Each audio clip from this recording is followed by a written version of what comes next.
एती आती आवा ना कखनी से इंतजार करे लो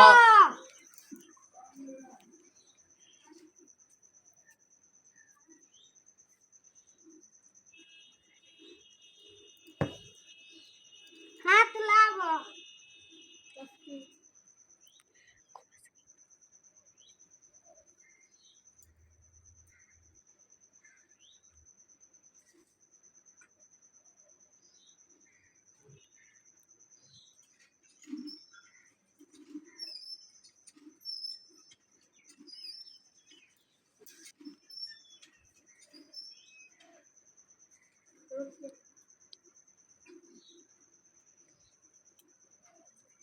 हम गिफ्ट लावो दे लम ठीक है खा ले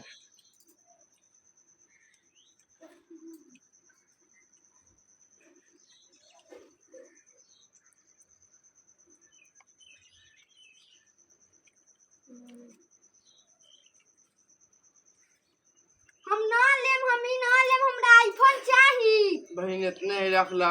हमें लगे ता झूठ से आईली हो अगला का देबो चाहिए